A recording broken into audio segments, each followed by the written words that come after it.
आप सभी को अभिलाषा चौहान का नमस्कार। मिश्र वाक्य के इन उदाहरणों में आपने कुछ अंतर देख ही लिया होगा। मिश्र वाक्य के 3 उपभेद होते हैं और इन 3 उपभेदों का नाम है संज्ञा उपवाक्य, विशेषण उपवाक्य और क्रिया विशेषण उपवाक्य। अब जिन्हें हम अंग्रेजी में क्लोज भी कहते हैं, नाउन क्लोज, एडजेक्टिव क्लोज या एडवर्ब क्लोज, तो लगभग उसी से मिलती जुलती अवधारणा है। और यहाँ पर हम उदाहरणों के माध्यम से सबसे पहले संज्ञा उपवाक्य को समझेंगे। मिश्र वाक्य में अक्सर हम इस तरह के वाक्यों की संरचना बनाते हैं, जैसे कि अध्यापिका ने कहा कि कल छुट्टी है। तो अक्सर अगर बच्चे इस वाक्य का पहला भाग ना सुन पाएं तो वो बहुत जोर से चिल्लाते हैं कि अरे किसने कहा है। अर्थात जब वो दूसरा भाग सुन लेते हैं तो वो पहले भाग के लिए जिज्ञासा प्रकट करते हैं कि किसने कहा है। और यदि हम इतना कह के छोड़ देते हैं कि अध्यापिका ने कहा कि, तो फिर प्रश्न उठता है अरे क्या कहा है, तो वहां पर उत्तर आता है कि कल छुट्टी है।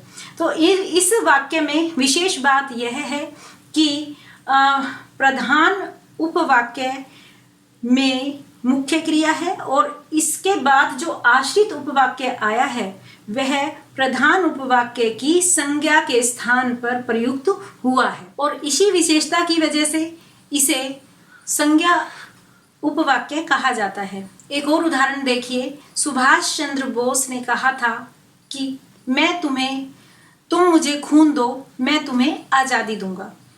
या एक और वाक्य देखिए, महात्मा गांधी ने कहा था कि करो या मरो।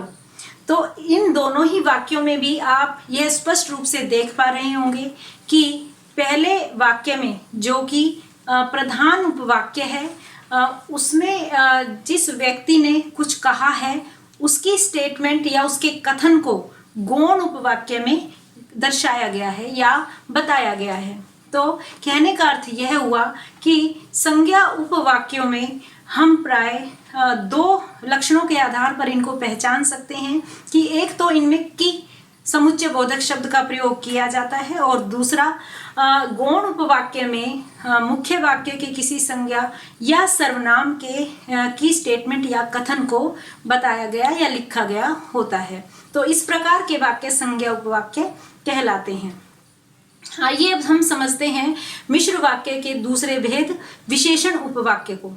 विशेषण उपवाक्य में जिस तरह से हमने संज्ञा उपवाक्य को समझा, इसी तरह से प्रधान उपवाक्य में कोई भी संज्ञा या सर्वनाम होती है, उसकी किसी विशेषता का वर्णन गौण उपवाक्य में किया जाता है। जैसे कि आपने अभी उदाहरण देखा था कि यह वही घड़ी है जो मेरे पिताजी ने मुझे दी थी। तो प्रधान उपवाक्य था यह वही घड़ी है और इसमें जो संज्ञा आई थी वह थी घड़ी, और घड़ी की विशेषता गौण उपवाक्य में बताई गई कि जो मेरे पिताजी ने मुझे दी। यह घड़ी की विशेषता है कि वह पिताजी के द्वारा दी गई थी।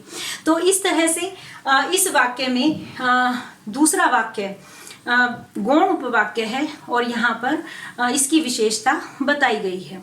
एक उदाहरण और देखिए कि जो दिल्ली का लाल किला है वह शाहजहां ने बनवाया था। तो दिल्ली का लाल किला यह एक संज्ञा है, लाल किला, और शाहजहां ने बनवाया था, यह उसकी विशेषता को बता रहा है, इसलिए यह भी विशेषण उपवाक्य है। तो इसी तरह के उपवाक्यों में हम जब विशेषता पाते हैं प्रधान उपवाक्य की किसी संज्ञा की या सर्वनाम की, तो हम पहचान लेते हैं कि यह मिश्र वाक्य का विशेषण उपवाक्य वाला भेद है। आइए अब हम समझते हैं मिश्र वाक्य का तीसरा भेद, जिसका नाम है क्रिया विशेषण उपवाक्य। जैसा कि नाम से ही स्पष्ट है कि प्रधान उपवाक्य में अवश्य ही कोई क्रिया हमें दिखाई देगी और गौण उपवाक्य में उसी क्रिया की विशेषता बताई गई होगी। इसीलिए जो उपवाक्य है, जो गौण उपवाक्य है, वह मिश्र वाक्य का क्रिया विशेषण उपवाक्य भेद कहलाता है। जैसे कि उदाहरण दिया गया था कि यदि मेहनत करोगे तो अवश्य सफल होगे। तो यहाँ प्रधान उपवाक्य को ध्यान से देखिए, जिसमें बताया गया है कि मेहनत करना क्रिया है, और उसकी विशेषता क्या है कि यदि मेहनत करेंगे तो क्या होगा, तो अवश्य सफल होंगे। तो यह क्रिया की विशेषता को बता रहा है। इसीलिए गौण उपवाक्य क्रिया की विशेषता बताने के कारण क्रिया विशेषण उपवाक्य कहलाता है। अब क्रिया विशेषण के आपने भेद भी पढ़े हैं। यदि आपने क्रिया विशेषण वाली वीडियो को देखा होगा तो आपके मन में इसको लेके कोई संशय नहीं होगा। फिर भी मैं आपको याद दिलाना चाहूँगी कि क्रिया विशेषण के 4 भेद हमने उसमें पढ़े थे। कालवाचक क्रिया विशेषण, स्थानवाचक क्रिया विशेषण, परिमाणवाचक क्रिया विशेषण और रीतिवाचक क्रिया विशेषण। ये 4 मुख्य भेद क्रिया विशेषण के थे। अब हम जब मिश्र वाक्य में इस तरह की संरचना या बनावट पाते हैं कि जहाँ उपवाक्य क्रिया विशेषण उपवाक्य है, तो लगभग क्रिया विशेषण के इन्हीं 4 भेदों की संरचना में ही वो वाक्य बनाए गए होते हैं। जैसे कि रीतिवाचक का यदि उदाहरण देखें कि बच्चे वैसे ही करते हैं जैसा उन्हें सिखाया जाता है। अब बच्चे वैसा ही करते हैं, उनके करने की रीति करते हैं, ये क्रिया है, और उनके काम करने की रीति को कि वे वैसा ही करते हैं जैसा उन्हें सिखाया जाता है। तो काम करने की रीति की विशेषता बताई जा रही है, इसलिए यह उपवाक्य क्रिया विशेषण का रीतिवाचक के भेद के अंतर्गत आता है। इसी तरह से स्थानवाचक का उदाहरण देखिए कि जहाँ तुम खड़े हो वहाँ तुम्हारी जान को खतरा है। तो जहाँ तुम खड़े हो यह स्थान हो गया, और उस स्थान की विशेषता क्या है कि वहाँ जान को खतरा है, इसलिए यह क्रिया विशेषण के स्थानवाचक वाले भेद से संबंधित करके हम देख सकते हैं। इसी तरह से परिमाणवाचक क्रिया विशेषण का एक उदाहरण देखिए कि जैसे जैसे सर्दी बढ़ेगी वैसे वैसे मच्छर कम हो जाएंगे। तो सर्दी बढ़ना यह परिमाणवाचक क्रिया विशेषण हो गया, और अगले गौण उपवाक्य में उसकी विशेषता को बताया गया कि सर्दी कम हो जाएगी। तो इसीलिए यह परिमाणवाचक क्रिया विशेषण के अंतर्गत आता है।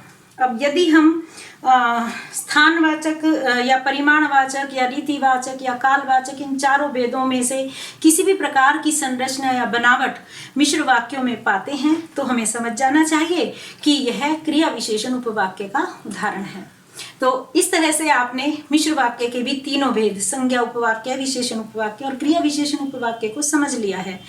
और इससे पहले आपने संरचना के आधार पर वाक्य के 3 मुख्य भेदों को भी समझ ही लिया है, जिसमें से पहला भेद था सरल वाक्य, और वो किस किस तरह के सरल वाक्य थे, जिनमें कर्ता का विस्तार था या फिर कर्म का विस्तार था, लेकिन मुख्य क्रिया एक ही थी, वो आपको समझ में आ गया था। इसी तरह से आपने संयुक्त वाक्य समझ लिए कि संयुक्त वाक्य में 2 उपवाक्य होते हैं, दोनों ही प्रधान होते हैं और दोनों समुच्चय बोधक शब्द से जुड़े होते हैं, और साथ ही कभी कभी समुच्चय बोधक शब्द का लोप भी हो जाता है। दोनों अर्थ के लिए स्वतंत्र होते हैं, एक दूसरे पर आश्रित नहीं होते हैं, ये भी आपको समझ में आ गया है। और इसी तरह से अब आपने मिश्र वाक्य को भी समझ लिया कि इसमें भी 1 से अधिक उपवाक्य होते हैं, एक प्रधान उपवाक्य होता है और बाकी सभी गौण उपवाक्य होते हैं। खास बात ये रही कि मिश्र वाक्य में सभी वाक्य अपने अर्थ के लिए एक दूसरे पर निर्भर होते हैं, और मिश्र वाक्य के आगे 3 उपभेद भी आपने समझ लिए हैं कि संज्ञा उपवाक्य को हम किस तरह से की समुच्चय बोधक या उनके द्वारा कहे गए कथन को देखकर पहचान लेंगे, या विशेषण में हम संज्ञा या सर्वनाम की विशेषता को गौण उपवाक्य में देखकर ढूंढ लेंगे, या फिर क्रिया विशेषण उपवाक्य को हम मुख्य उपवाक्य की किसी क्रिया की विशेषता बताने के रूप में गौण उपवाक्य में देखकर समझ लेंगे। तो इस तरह से आप संरचना के आधार पर वाक्य के सभी भेदों को समझ चुके हैं, और अगली वीडियो में हम वाक्यों का किस प्रकार से संरचना के आधार पर एक से दूसरे रचना विधान में या एक से दूसरे प्रकार में अंतरण कर दिया जाता है, हम इस पर चर्चा करेंगे। तब तक के लिए आप सबको अच्छे स्वास्थ्य की शुभकामनाएं।